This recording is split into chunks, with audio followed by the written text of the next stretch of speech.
There was a decision that he took, a decision that the WBC took, but in no ways there's any feelings other than wishing him success, and may God bless him inside and outside the ring. Mexican business Mauricio Sulaiman just broke the news on Terence Crawford, and the boxing world is officially on fire. The WBC president has made it clear, our fighters won't face him. No negotiations, no second chances. The question is this boxing politics at its dirtiest, or did Crawford push things too far this time? Let's break down the statement that just shook the sport. La verdad no me voy a rebajar Digo, ya me comentaron, ¿no?, que dijo cosas horribles, no me voy a rebajar.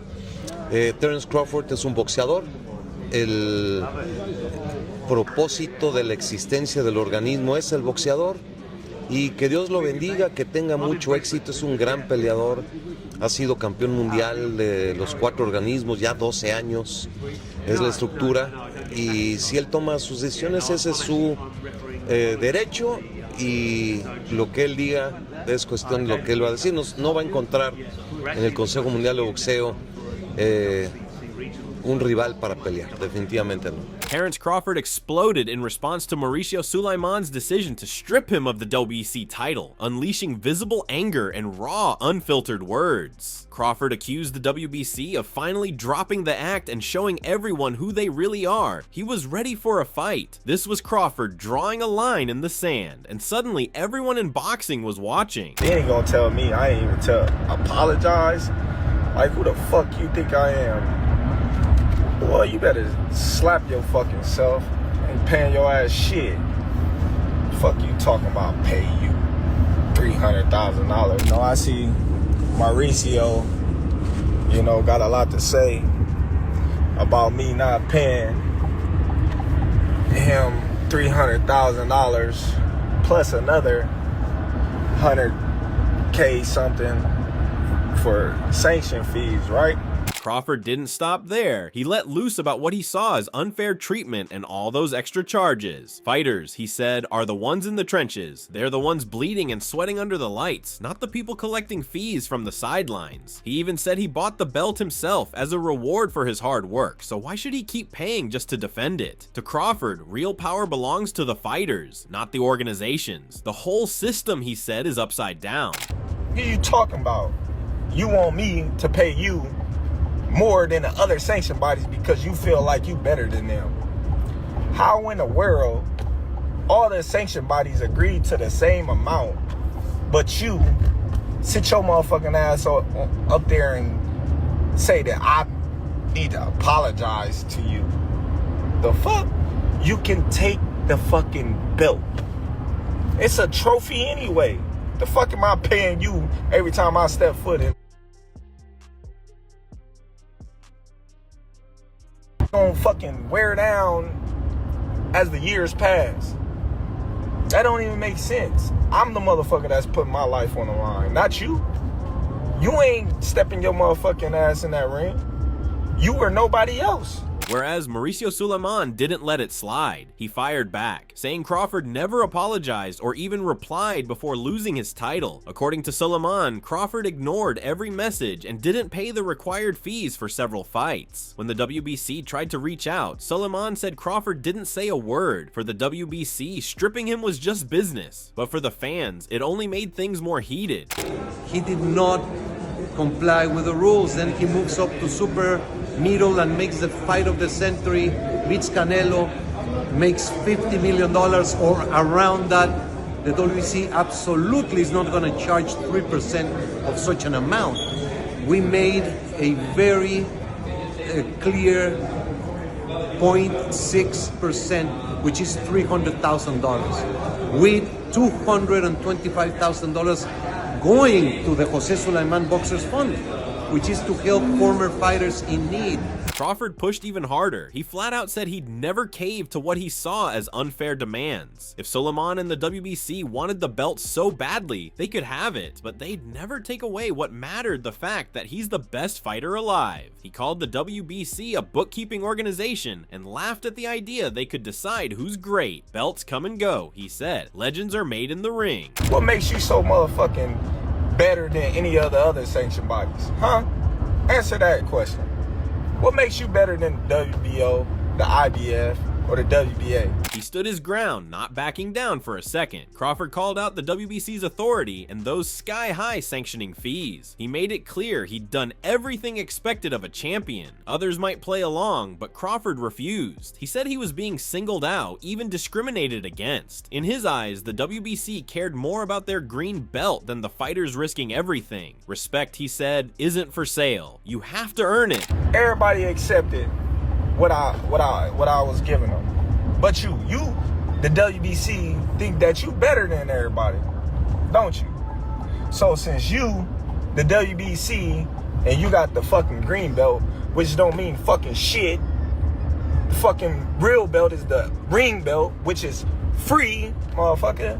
What are you talking about? Mauricio Sulaiman says the WBC always backed Terence Crawford start to finish. That's why this whole mess stings so much. Losing a champion like Crawford, especially like this, just hurts. Sulaiman says they had to stick to the rules no matter who the fighter was. For him, it came down to protocol, not feelings. Even so, you could hear the disappointment in his voice. Now, with the controversy blowing up, boxing politics are under the microscope. Fans are doubting everything. Trust in the people who run the sport? It's hanging by a thread. It is just regrettable, not even a thank you or I'm sorry, taking a different route, no response. I wish him the best. But this is not. The WBC is huge, it's great, it's about greatness, and I'm relieved, to tell you the truth. On the other side, Crawford kept calling out what he saw as disrespect from Sulaiman after the fight. He said Sulaiman wouldn't even hand him the belt in person. Instead, someone else got the job because, according to Crawford, Sulaiman was too embarrassed to face him. That snub said it all for Crawford. He saw it as cowardly, another sign of how far things had broken down between him and the WBC. Crawford didn't hold back when people started saying he'd accepted the WBC's terms. He shot down that rumor fast. He said straight up neither he nor his team ever bought into what the WBC was trying to pitch. He kept repeating it. He never lied, never caved, never made secret deals. To him, it's just the WBC trying to spin things their way after the dust settled. Once again, Crawford stood his ground as the guy who refuses to play by anyone else's rules. The World Boxing Council said they stripped Terence Crawford of his super middleweight title for one reason: he didn't pay the sanctioning fees from his big fights, especially the huge bout with Canelo Alvarez last September. WBC President Mauricio Sulaiman claimed they asked Crawford's team for the money over and over, but nobody responded. Yo, Tim Desert Storm Bradley, you already know the damn rest. Hey, oh, this Terence Crawford is going on. But they all missing it. He missing it too. This ain't about no damn WBC. I'm gonna keep the buck with you. Oh, I want y'all to think, man. I told y'all, this the channel to make y'all think. This about Hamza Shiraz. It's about him getting a strap. That's what this is about. Whose guy is that? Then Tim Bradley jumped in and turned the whole story upside down. He argued this wasn't really about money at all. Bradley pointed to Hamza Shiraz and said, "Look, boxing's always been run by politics." For him, this didn't feel like the WBC was targeting Crawford personally. It was more like they were clearing a path for Shiraz, who's got some serious backing. In Bradley's eyes, it wasn't a grudge, it was just strategy. They're playing chess, not checkers, setting up their next star to take over the top spot. Who guy is that? Think about it. That's what this is about. It ain't about the money. It's about Hamza Shiraz. It's about Shiraz getting that belt. Yeah, without having to go through Crawford. That's what this is about. Oh, think about it. Anyways, that's my time. Tim Desert Storm Bradley, you already know the damn rest, and I'm out. Spencer Oliver saw things differently. He stood up for the WBC, saying their 3% sanctioning fee has been the norm forever, and Crawford's paid it plenty of times as a champ. This time, Oliver said the WBC actually cut Crawford's fee down to just 0.6%, which came out to about $300,000 for a fight everyone called the fight of the century. The president of the WBC, Mauricio Sulaiman, does have a point, because historically it's always been 3%. That's what the fighters play, and that is what it is, and that's what it's always been. Obviously, a fight of this magnitude, which was being billed as Fighters of the Century, $50 million allegedly he got paid for that one. They don't want to take 3% off him. They said let's do 0.6%, which is $300,000. So I understand it, and that's just the way the system is. Don't tell me he's not paid the WBC sanction fees before. I don't want to pay that because I want to, the Ring Magazine are the ones that have got it right. The Ring Magazine obviously is one of the most historic belts and considered the number one of the 4-belt era, the Ring Magazine, but they don't charge. So that's where he's at, and that's the point he's making. But then how did the WBC then make their money if they don't make commissions off? It's like everyone charges for everything. All the other sanctioning bodies would have charged him as well, whatever that was. Then Simon Jordan jumped in and blew the whole thing open. He tore into math and politics. That 0.6% he said isn't random. It's just the regular 3% fee split between the 5 sanctioning bodies: WBC, WBA, IBF, WBO, and the Ring. Jordan made it pretty obvious he doesn't think much of the WBC or Mauricio Sulaiman. He called them out as hypocrites and liars. No sugarcoating at all. For him, the numbers weren't the real scandal. It was the WBC's credibility. Clear to me that there's 5 sanctioning bodies, which would have been the WBC, WBA, the IBF, the WBO, and the Ring Magazine. That's why it's 0.6%. Because if you divide 3% by 5, you get 0.6%.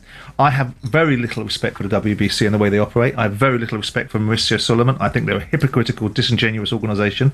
But I don't think there's anything fundamentally wrong with what he said there. And if it is indeed the deployment of those funds go to the well-being of fighters, we can't have an industry that constantly talks about the need to look after its own, and then when it gets to the top end of the tree, the top end doesn't want to pay it down. Yeah. Jordan didn't stop there. He went after the WBC itself, arguing the real problem wasn't Crawford, it was the organization. He said the WBC gave up on integrity a long time ago and just does whatever it wants. The challenge for me is that this organisation with WBC lacks all integrity. It makes up belts when it feels like it because it's a sycophantic organisation. It makes up defence charges for fighters, or defences for fighters about in the Conor Benn situation. It allows fighters to be champions in recess and denies opportunities. It doesn't enforce mandatories like Dillian White for years and years and years. They're a bunch of hypocrites. So when they start moralising about the industry, they should get their own house in order. Eddie Hearn came at it from a different angle, more practical, all business. He pointed out that when a fighter steps up to the elite level, they agree to all the rules, regulations, and fees that come with it. Hearn admitted the sanctioning bodies don't exactly cut fighters any slack when it comes to money, but that's just part of the deal. If you want to be undisputed, you have to pay the price, and that's just how it is. For Hearn, this isn't about playing favorites or politics. It's the way championship boxing works. Now, you sat down at the table, you wanted to eat all the good stuff, you got to pay your dues and you got to pay your bill. Now, what he will say in answer to that is, yeah, but the bill's too much. It's like, no, the rules are their rules. They can actually inflict a 3% sanction fee across your whole purse. What Maurizio's saying is, no, what we did, it actually worked out at 0.06 or 9 or whatever it was. But Terence is looking at it going, well, it's 300,000. But it does. You wanted the opportunity to call yourself an undisputed champion, right? That's what was important to you. Hearn dug in even more. He talked about how the chase for undisputed status is never simple. Every sanctioning body brings its own demands and obligations, and fighters can't just ignore the fees if they want to be recognized as true champions. He also looked at the bigger picture, saying younger fans might not care about the traditional belts as much as past generations did. Still, if you want to go down in history, you have to go through these organizations. That hasn't changed. Crawford's explosive outburst closed the night with a level of fire fans hadn't seen in years. By the way, is incredible. And like, this is, I don't want to have a pop at Terence because, but I'm just telling you both sides of the argument. For me, if you want to fight for the undisputed championship, you have to abide by the rules of that belt. Now, there's always negotiation. You should let your point go, but you can't leave without paying. You know what I'm saying? Yeah. Because it's just not right. You've paraded round the ring with that belt. If you look at his cabinet, there's all the WBC belts there. That belts matter. But this is the era of the new wave of boxing coming in is going to try and fuck all the belts. And they are going to try and kill the WBC, the WBO, the IBF and the WBA and say they're worthless. And as I've said before, I'm doubling down. They are absolutely not worthless.